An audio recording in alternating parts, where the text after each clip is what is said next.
I'm Julia Ebel, North Carolina writer, keeping our stories. My books have all drawn from North Carolina experience, real people, real experiences, and have taken a number of different angles from picture books to biographies to folklore to poetry. Orville Hicks, North Carolina mountain storyteller, is featured in the biography, and then again in Jack Tales and Mountain Yarns in a transcription of a number of his stories. Dresses, Dreams, and Beadwood Leaves draws from the mountain practice of herb gathering that has long sustained many families. Beadwood is witch hazel, the story told in free verse poems, very accessible, looks at the experiences of a girl gathering those herbs to earn the money for a store-bought dress. This Wreaths follows that same example of the free verse poetry, telling the story this time of a girl whose mother is making the evergreen wreaths that so many of us hang on our doors at Christmas. We may not think about who makes those, but I hope that this little book will give some window to the faces and the people behind those wreaths that we hang and enjoy. Wines, where do you get those wines? Now read.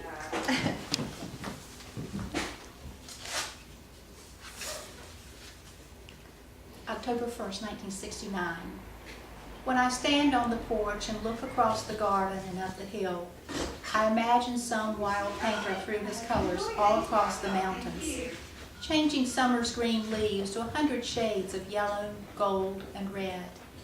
Against October's fiery colors, pine and hemlock needles shine brighter green than ever. Shine, a winter green. Mama says there's a secret in those green needles. A secret I'll figure out someday. Gathering. With Thanksgiving past, Mama, Daddy, and I walk up the hill toting sacks to fill with green tips of hemlock and pine. Jesse tags along this time, stumbling over rough ground. Then he gets to looking around at sticks and rocks. Come on, I say, and hold out my hand to him. We head up the hill a piece. Here's some pretty branches, Mama says, pointing to the very ones she scouted out in autumn.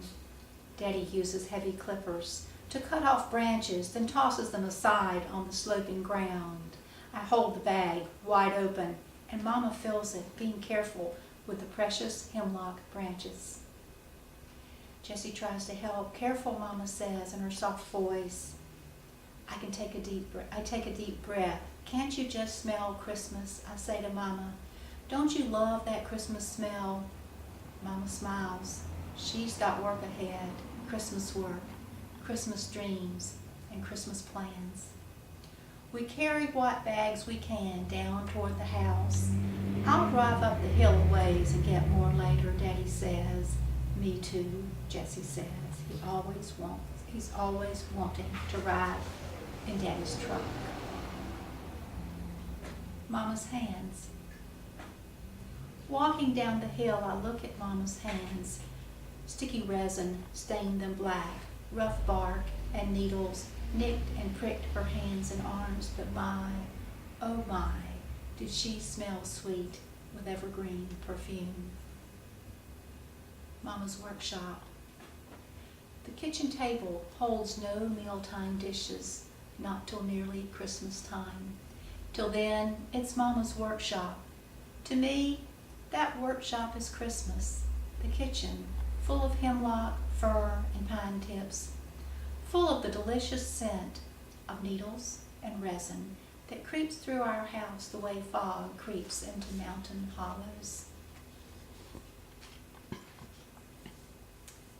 On a cold and frosty December night, I snuggle under patchwork quilts Grandma made from feed sacks long ago, and here I dream my Christmas dreams.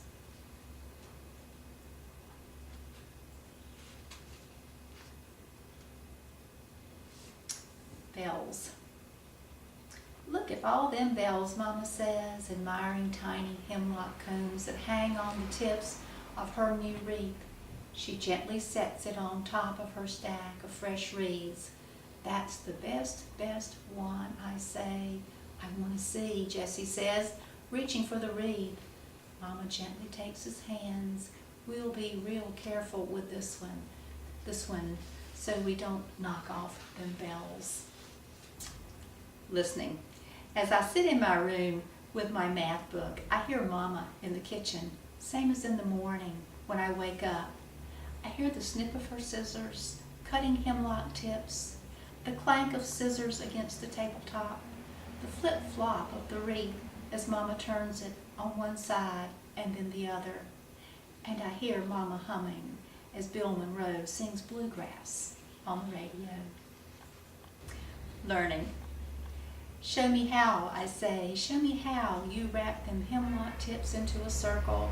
Mama holds a bunch of green tips against a wire wreath rim. Then she wraps thin wire around and around to hold the tips in place. I pick up green tips, a rim, and some wire. Sure, I can make my own wreath, but I have too many fingers, or maybe not enough. I lift my wreath and tips fall out. You've got to pull that wire tight, Mama says, and shows me how on the wreath she's making. I unwrap my wreath and try again. Then Mama hands me her own wreath and says, here, take this one apart. Slowly, we'll put it back together. Evening gloves. Look here, what I've got, Mama said, downright excited as she came in yesterday from the used clothes store. She slipped her hands kind of fancy-like into a pair of white cotton gloves. What are you going to do with a pair of evening gloves? Ruth asked, looking all puzzled. Mama grinned and patted Ruth's cheeks, and then mine, with the soft fabric. I'm going to make wreaths, she said, and save my hands. Now, these gloves are almost black instead of white, but Mama's making wreaths and humming. Early risers. Long before daylight, long before I woke up, Daddy got up to shake snow off a bunch of branches.